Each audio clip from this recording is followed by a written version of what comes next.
Hey everyone, welcome back to another episode, entertainment edition, of what's really happening in Southern Utah. I'm so excited. We got Chuck Triplett here with us today. You've heard his name in several of the earlier episodes. Seems like your name comes up in every show we do. You're a great bass player, man. Well, that's what some people think. And a great friend of the music business because it's always so nice. You show up at a lot of other people's shows and are very supportive, and it means a lot. I try to. You know, when I first moved here, I met, Tim Kretsinger. Oh, sure. That was sure. a big thing, support local music. Yeah. Because if you're not supporting other local music, no one's going to come support you either. That's a reality. Yeah, that's a reality. And Tim's a big loss. That's hard for the community to. Hard, right? Yeah. Still coping. Tell me music. How did you get your start? I grew up over in Caliente, Nevada, the big city. Okay. You know where that's at? Yes. Nothing else to do but pick up a guitar. Not a lot of people. So I grew up over in Caliente. About the 8th or 9th grade, I had a couple buddies that were playing music. Okay. Larson boys, Jeremy and Matt Larson. And they said, hey, we need a bass player. And I was like, well, I don't know how to play. I don't know how to play anything. I was playing the snare drum in the marching band. That was it. Dun, dun, dun, dun, dun, dun. So basically, I decided, I can probably play bass. So I went to my grandma and said, hey, Grandma, you need to loan me the money to buy a bass. Nice. And this is back in the old days, like Little House on the Prairie. So there was a Sears store in Cedar City that sold bass guitar. They sold stuff, but it was a storefront. Remember those? Yes. So you go in and order it. No, there was no product on the floor. You had to order it, and then you got the bass. And so I got a $100 Sears bass. And that got me started, I guess, back in 1984. That is self-taught, or was there somebody else there in Caliente that? I took jazz. I was in jazz band in high school pretty quick, and Jim Higgs, actually, the music director, got me started, basically. Nice. So I started off reading music and that kind of stuff, but really haven't used that a lot since. So you and the Larson boys, you started a band. Me and the Larson boys. What's the name of the first band? We were called Kamikaze for about 45 minutes. Then we changed our name to Split Infinity. And we played up until I went in the Army about 1988. Nice. It was fun. That's a pretty good run. Oh, yeah. It's a long run. In Caliente, you weren't old enough to go in the bars there, We were not playing in the bars. We were playing in the park, playing in the back house, getting the cops called on us for playing too late at night, that kind of thing. That's what musicians do, right? That's what musicians do. You haven't had the cops called on you, you're not playing music, right? If you're not playing late Right. enough. That's exactly right. That's exactly till they shut you down. Okay, so you came from Caliente, you joined the service, and thank you for that. Thank you for that. It's an honor. You came back. I joined the service. I did 8 years active duty. I went to Germany. Okay. I went to Fort Lewis, Washington, to Korea, then Fort Lewis, Washington, then I got out. But during those 8 years, I played in a band in Germany, Sanity's Edge, played bass. I actually got a record deal with Musical Tragedies or something, some record label over in Germany, and they released it on cassette. You probably don't remember what cassettes are, do you? Sure, right after my 8 tracks. Right. Yeah. So they got released on cassette. I played there until the wall came down. I was actually there when the wall came down. They shipped us back to America. I went to Fort Lewis, Washington. Then I kind of switched to guitar for about the next 5 years, and I recorded a couple albums with a band called One Man's Vision, which basically, that project for the most part was me playing everything, programming the drums, and I found a singer because I really can't sing. At all. It's bad. That's interesting. And you did the recording, or you did it studio? I did some of it on 4-track cassettes, and I also went to a recording studio in Tacoma and recorded some of it too. Nice. And that was something interesting that came up in our conversation, that you play guitar, that you're capable of playing all the parts. That's pretty awesome. I'm not really good at it. I'm better at bass, I think, but I can play guitar. They're just, guitar players are a dime a dozen. You know, it is hard to find a good bass player. How many bass players do you have on the show? You know, Mason, I count him definitely as a bass player. Mason's not a stand-up bass player. He's a guitar player. Yeah, he is a great guitar player. Luke Heaton was on here. Luke Heaton's a bass player as well. Who is that? Luke Heaton. Oh my gosh. He's a bass player. He is an awesome guy and so talented. So good. Yeah. Oh my gosh. And that came up in a conversation, but he said he preferred to fix the instruments rather than play them or something. I don't think he likes playing in front of people. Yeah. He's not a in front of the crowd kind of guy like you, Roger. But side by side, I mean, one-on-one, he's pretty fun to talk to. Oh, yeah. He's got a good way about him. It's hard to go in there and not stay there for about 45 minutes talking to him. Okay, we're going to have to break to a segment, but real quickly, tell me what happened to the band deal in Germany. They love American music. Signed it. We recorded a live album. The band was called Sanity's Edge. I don't know what happened to it. The only time I ever got a copy is about 10 years later. I found them selling them online. I had to buy them. I'm going to go home. I had to buy a couple of those tapes. I'm going to YouTube Sanity's Edge and see if there is anything to that. He is a famous guy, the singer of that. He had never sang before. That was the first band he ever sang for. but now he calls himself Ski King. Ski, S-K-I King, Okay. and he is all over the internet in Germany still. He was Oh an my American God. guy. And he is giving credit to Chuck Triplett, his Oh, first I'm bass sure player. he's not. No, he's probably not. That was the first band he was in, actually. He's done that, Beloved Enemy. He's a pretty big artist. That's what he does for a And you living. guys stay in touch at all? I That would be talk kind of to him fun. occasionally, not a lot. He's pretty busy. Always playing. All right, hey, we're going to be right back. Everybody stick around, won't you?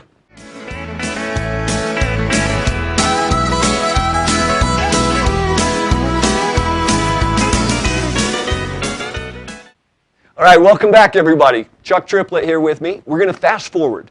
There's so much that we left untalked about, but Okay. you came to Cedar City. Now tell us what brought you to Cedar City. I moved to Cedar City in '97 after I got out of the service. I originally moved here. I grew up in California, like I said, but I wanted to go to SUU, and there was a band. I was writing songs with a guy named Jeremy Larson that lived here. The same guy I played with in high school, called The Front. And basically, we were writing a Christian rock album. We had written 10 Christian rock songs before I got here. Let me preface that with, I sent him complete songs. He wrote the words. He made it Christian rock. He could have sang death metal, and they'd have been death metal. I mean, he's the one that made it Christian rock, not me. So I moved here for that.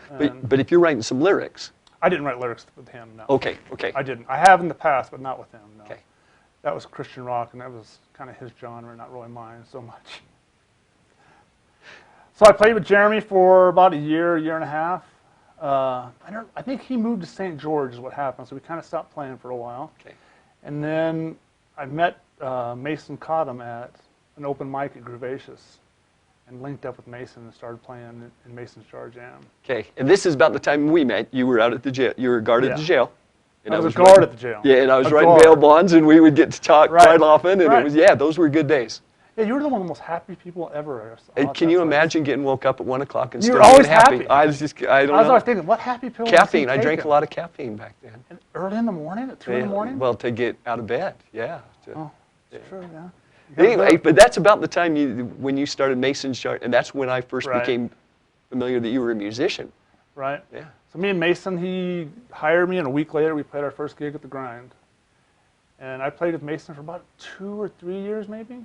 We did a lot of pretty good shows. We went to LA for a couple shows, Salt Lake for a couple shows.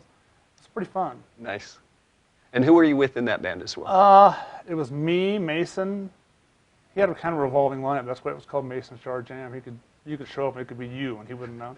So it was Mason, me, Sean Owens, Kylie Astle.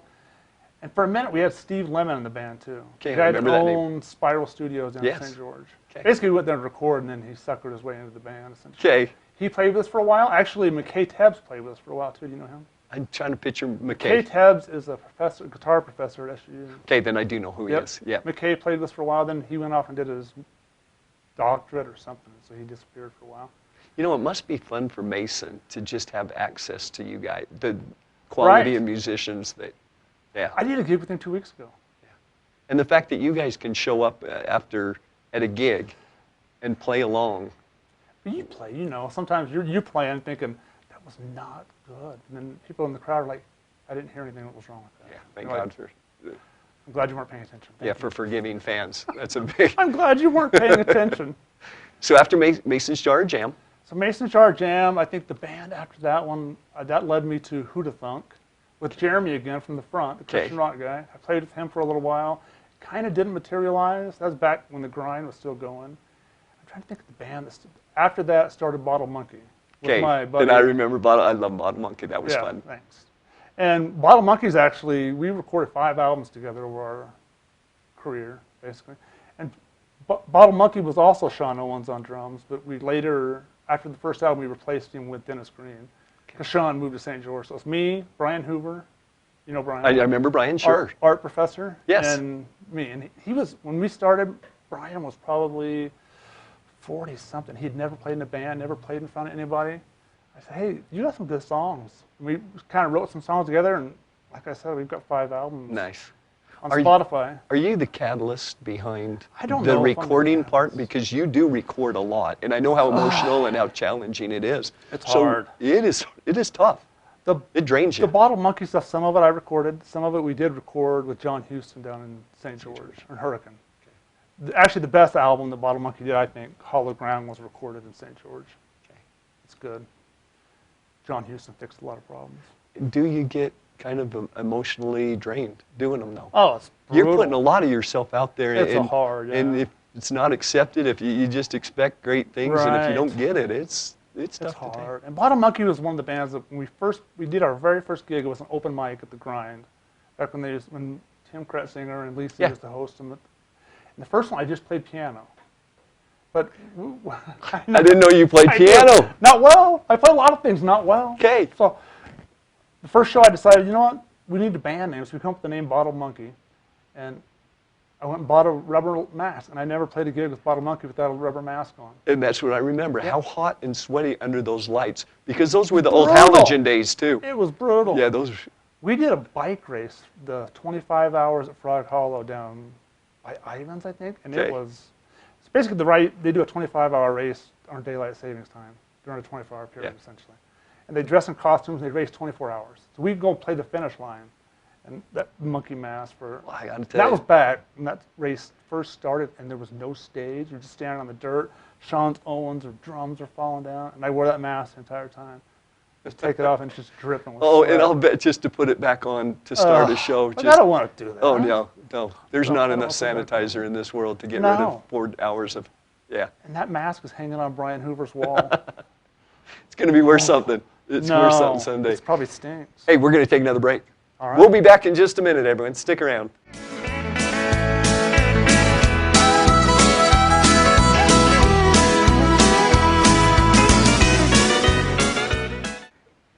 All right, we're back, everyone. Chuck Triplett, we were just talking about Bottled Monkey, one of the first acts I remember him in. From there, you went on to... I played Full Tilt Boogie for 3 or 4 years. Then Full Tilt Boogie did a couple albums and kind of ended right at the end of when COVID kind of started. Yeah. So I did the 2 albums of Full Tilt Boogie, and at the end of Full Tilt Boogie, I actually recorded a bluegrass album with Steve Swift called Mountaintop Sound. Seriously, okay, and he's still doing Mountaintop Sound. I'm not. When my wife got cancer, I stopped playing entirely, and that was part of it. But he's still gone on with Absolutely. that. And I know They're your actually situation. looking for a bass player right now. Okay. But that was all stand-up bass. I had never done that before either. Okay. It's fun. And then, without going into too much detail, it's an emotional thing, but your wife got sick. She did. She got and diagnosed with cancer. You did the right thing. She did the chemo, treatment, surgeries, and all that stuff, and she's kind of out of the woods now, and that's kind of led me to starting to play music again. Now that COVID's kind of over and the bands are starting to play again. People want that, don't they? I got the itch, and I need the release. Yeah. I get it. Right, yeah. So your new project, I've just been seeing, I watched a video the other day. Amazing. Thank you got some really talented people there. Tell us about They're that. carrying me, pretty much. It's Whatever. called the Kimmy B Band. Kimberly Baldwin's a singer. The guitar player, I wish I could pronounce his last name. It's on our website, though. But I can't pronounce it. His name's Michael. He's a college, he actually graduated SU. I think he's a music major. Okay. Drummer Robert Cantu. He's been around the local Talented music man. scene. Yeah, I like him. He played with, like, Reality Check. Yeah. I think he's played with a lot of bands like Zemanek, Ron Zemanek. Another bass player. I like Ron a lot. Oh, he's Yeah, crazy he's good. insane. Yeah. He's insane. He's really good. So, and a guy named Bill Dent, who was actually in a band with Robert called Desert Rain. Okay. Who's actually, And they're just about done with their them. first They're really EP. good. They're very good. They're very good. Yeah, so played our first show at the Balloon Festival. Soon this weekend, we're supposed to have we've filmed I've never been in a band like this, so we have a website up, Okay. Facebook and all that stuff. We have a promo video that's going to be released right after our first show. Really? We filmed it, recorded, it's all, it's pretty much in the can. It's just Bill Dent's a little OCD, and he's editing it, trying to make sure it's right. Okay. And what show is Like it coming should up be. next? Anything we should... Our next show, actually, we're starting to book now, but our Okay. next show is technically scheduled. We're playing Mike's Tavern at the Jamboree, right after the Jamboree that night, July 9th, I believe, Okay. with Siren Banshee, 2 girl singers.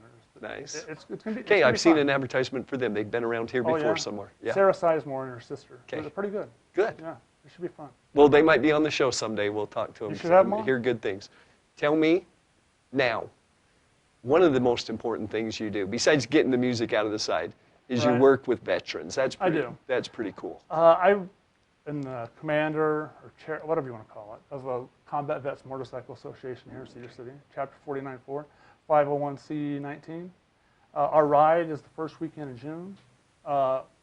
Basically what we do is we raise money, and our money all goes to help Southern Utah veterans, basically.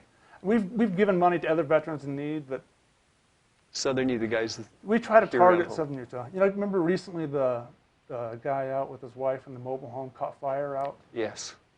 We gave some money to them. We gave some money to the Marine that got found deceased out in Enterprise. We've helped remember they had those big winds last summer in Enoch? As an insurance guy, I remember. Oh, Yeah. I'm sure you do. Yeah. So a vet and his family couldn't afford the deductible, so we helped pay for their deductible so they could get the roof put back on their house. And basically, people always thank me for that, but it isn't me. The only reason we're successful doing that is because the community sponsors sponsor our ride. That's the reason it's successful. I think as a community, service means a big We have deal a to lot of us huge as the sponsors. servicemen that are willing to do that for us. Mike Wilson, Mike's Yeah. Tavern, huge Yeah. sponsor of ours. Ryan Sorensen, Summit Valley Plumbing, huge sponsor. Oh, I see his billboard. Isn't that cool? Yeah. Yeah. He has he has one of our guys that works for him. I think that helps probably. Nice. But the sponsors are absolutely helping. That's why we can make the money, and we make some money off the ride. We make a lot of money doing sponsors, and we give that money to help local vets. And just real quick, where can they find that, and where can they add their support? Listeners. UtahCVMA4.com. CVMA. Yep. Utah. I'll give them the website. Okay, perfect. So if anyone needs to reach out to me, my phone number's on there. There's a contact page. Reach out, ask questions. Okay, and you've got prizes at the ride. We do have prizes. You pretty can big come deal. do the poker runs. We've started pushing this year after year. You can come do it in a car. Basically all this poker run is you get a hand. People don't know what a poker run is. You stop at the 5 stops. Whoever has the best hand wins. Yeah. And you get to drive out the Petro. And how big is the ride? How many miles are you doing? Uh, And what's the we loop? don't know. I don't want to get roped into that because Mother Nature's been drinking this year. I don't know what the Oh, weather's she's going rough. to be. I don't know. Cedar Break's going to be open. You might get 10 feet of snow in May. Yeah. Who knows? Yeah. First week of June. So typically it goes over Cedar Breaks, though, and that's where we have our stops. Okay. Well, nice. We will look forward to that. And I might put a few more miles on my bike this year. And let's More than 20? Yeah, more than 20 this year. Oh, So you might have to gas hit it. me You up might have to because gas in it. it's a great cause. Everyone, thanks for sticking around. Again, Chuck Triplett, listen for him, watch for him. You'll have some contact information here at the end of the show. Thanks so much for tuning in. Bye-bye.